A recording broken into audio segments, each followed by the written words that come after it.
So unfortunately, we're not going to hit driver straight every time. Oh, again? Now we're going left. And because of that, you're going to find yourself in a situation like this, in the trees. And to get out of the trees and back in position, you're going to need to know how to curve the golf ball and launch it at different heights. So in this video, I'm going to show you how to do that. How to curve it around trees, launch it at different heights, basically get you back in position after you just hit it in somewhere like this. So let's get started. Oh, be so good. So the first thing we need to talk about is how to curve the golf ball, because there's a very common misconception on how this happens. So to hit a draw, a lot of people think you need to roll your wrists over really hard, and this motion of the club face rolling around the golf ball is going to create some side spin, make a curve. But in reality, the ball's on the club face for like 0.1 seconds or something like that, so you cannot rotate your hands fast enough to make that do anything. Now, the way the ball actually curves is the difference between the path where the club is moving or going at impact and where the face is pointing. So if the club face is pointing at the target and the path goes straight down that line, you're going to hit it dead straight. Now, if the club path is moving right of the face angle, the ball is going to curve left, and vice versa. If the path is left of the face angle, the ball is going to curve right. So now we know how the ball curves. Now we got to talk about how to get yourself to make the ball curve. And a lot of people complicate this a lot. They try and do different things in their golf swing. I like to just do it with setup because it makes it much easier. You can basically make the same golf swing that you normally do. We're just going to adjust your setup, and it's going to naturally get you to swing the way we need it to, so we can hit the draw or the fade or curve it however we need to. So if we needed to curve the ball right to left, that means our path needs to be going right of the face angle. We're going to want our face angle to be roughly where we want the ball to start, and the difference, how far out to the right we swing, is how much the ball is going to curve. So if we want it to just curve a little bit, we point the club face where we want it to start, and we just swing a little bit out, and it's going to curve a little bit. But if we want it to curve a lot, we got to swing way out, and it'll curve a lot. Now, how did I just do that? So all I did there, you might have been able to see it, is I just adjusted my setup slightly. So the club face is going to point in the same position, and I'm just going to adjust my feet and shoulders and hips for how much I want it to curve.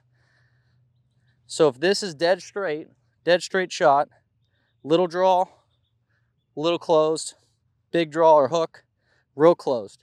And all I'm focusing on doing after this is swinging down my feet line. And the face is just going to stay where it is. So we swing down our feet line. It's going to get you to swing out to the right. Face is already pointing where we need it to go, so we're going to create this nice big draw. Now, vice versa, if we're trying to hit a fade, get the ball to curve left to right, same idea. We get in our setup position. If we want it to curve a little bit, we open up. If we want it to curve a lot, we open up way more.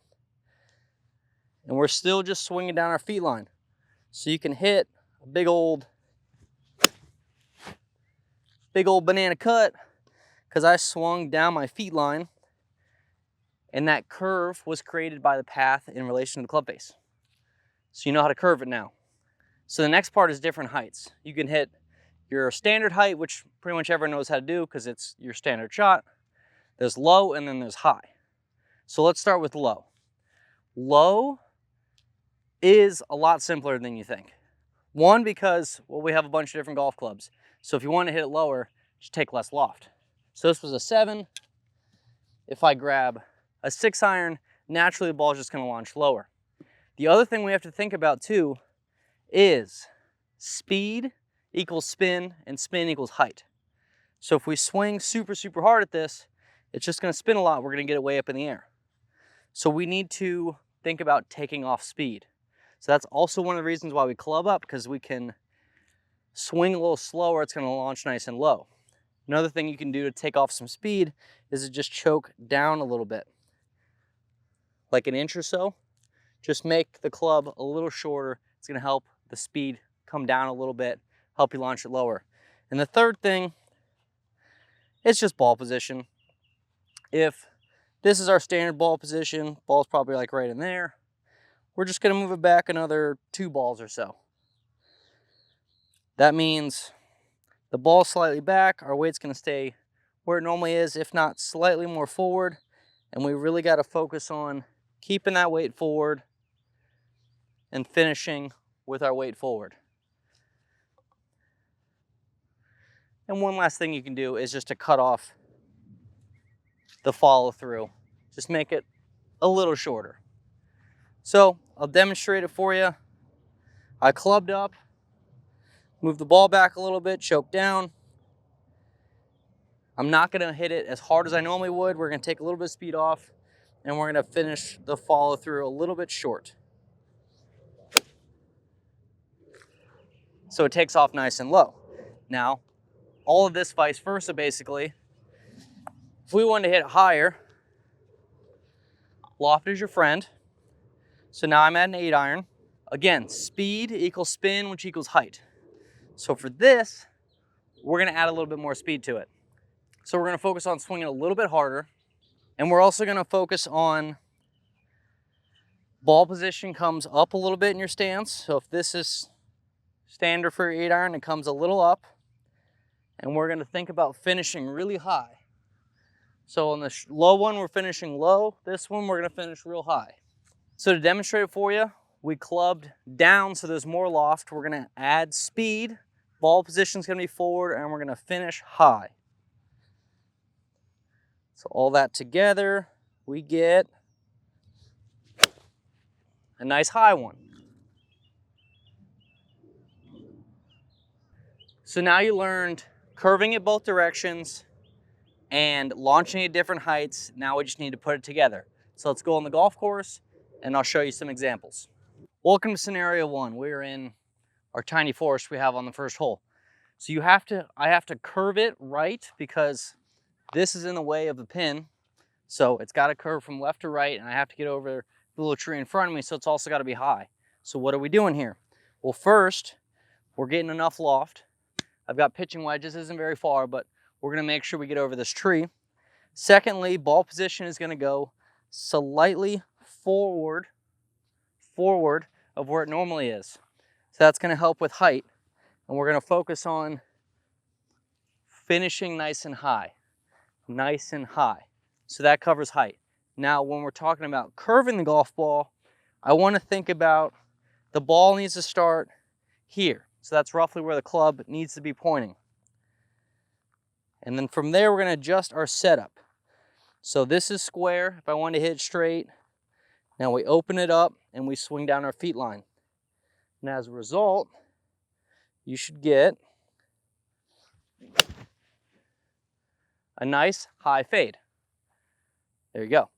Welcome to shot number 2. Now I need to hit a low draw. I need to draw it around this palm tree right in front of me, but keep it under that limb up there. So what are we doing? First, we're going to address height. Normally I'd want to hit 7 iron here from the distance.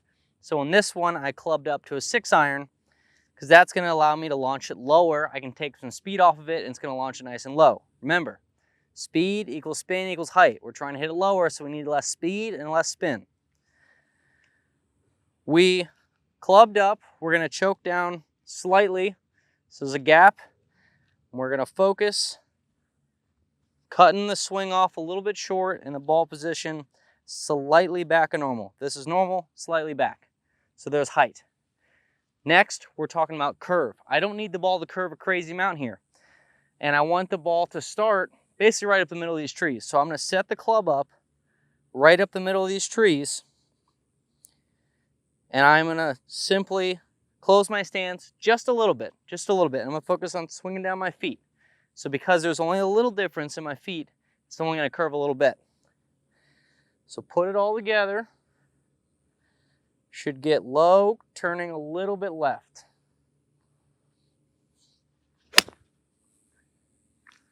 Low, curve, and a little left. Love it.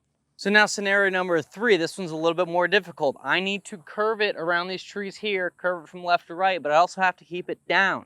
It's real easy to hit a cut high, it's harder to hit it low.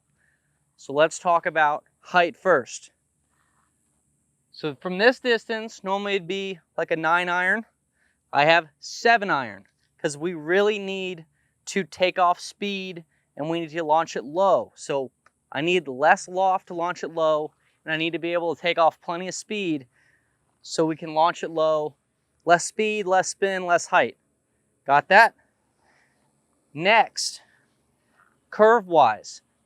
The tough part about curving it when you're taking off speed is because there's less speed, there's less ability to get more side spin, or it's not even side spin. There's less spin, so it can curve less. So you need to kind of gauge how much it needs to curve. This one doesn't need to curve a whole lot, which is good. If we had to banana slice it 70 yards, you better hope you're sitting at 200 yards and you have 3 wood. But if we're this close, we're not going to be able to curve the crazy amount, but I don't have to do it here, which is awesome. So height, ball position goes slightly back. We already clubbed up. We're going to choke down a little bit. All the little reminders, I'm saying it over and over again, but you need to remember this. Again, ball positions forward, and we're going to cut the swing off a little bit shorter. It's going to help you hit it lower. Now curve-wise, it's the same thing. We are going to set the club up where we want it to go, and we're going to open our stance. One little thing to remember here though, when we move the ball position back, it encourages us to swing out to the right if you're righty. So it's going to encourage a draw. So you're going to have to overdo how much you open up your stance just a little bit. So if I wanted to hit a straight one, a little open is actually straight. So we had to open a little bit more. But put it all together, you get something like this. Low, little bit of curve from left to right. So now the 4th situation, honestly, probably the most exciting one to watch and do, is the high draw, high hook thing. So the pin is left of these trees, but I have to get over everything. So we got to hit it high and we got to get it to curve left. How are we going to do that? We've been talking about height first. We're going to talk about height first again. So I want plenty of loft. So I'm going to pick a club that I can swing basically full at, if not like all of it. I need all the speed. So I got a pitching wedge because that is a full swing here. Next thing, again, ball position, slightly forward. We're thinking about finishing nice and high. Now we talk about curving the golf ball. It's the same adjustment. Club goes where we want it to start. We adjust our feet. The one thing to remember though is when we close the club face, or we're hitting this big hook, the more we close it, the more the face closes down, the lower it's going to launch. So you have to take that into account. There's some shots that you just won't be able to hit. If you want to hit it straight up in the air and hook it 70 yards, it's just not going to happen because we're going to have to basically deal off the club so much to get the ball to hook that far. But luckily, this is short enough where I have pitching wedge, so I can hit it nice and high and get it to draw left where we need it to go. But again, remember, if you need to hook it a crazy amount, the ball isn't going to launch super high, so make sure you have enough loft. Like if I tried to hook a 7 iron from here 70 yards, it might not even get over these bushes. So again, ball position slightly forward, face is where we want it to start, stance is a little closed, finish nice and high. And there's a nice high draw. So there you go. Well, that's all I got for you today. I hope you're not in the trees that much, but now if you are, you know how to get out of them. Different heights, different curves, different amounts, you got it covered. So if you like the video, leave a like. It really helps me out, helps me get these videos out to help more people suck less at golf. You know what I mean? So again, like the video, please leave a like, subscribe if you want to watch more of them, and I'll see you in the next one. If you're looking for a one-stop shop, everything short game related to help you improve on and around the greens, I got a short game program for you. If you want to watch more of these videos, click here. If you want to subscribe, click down here.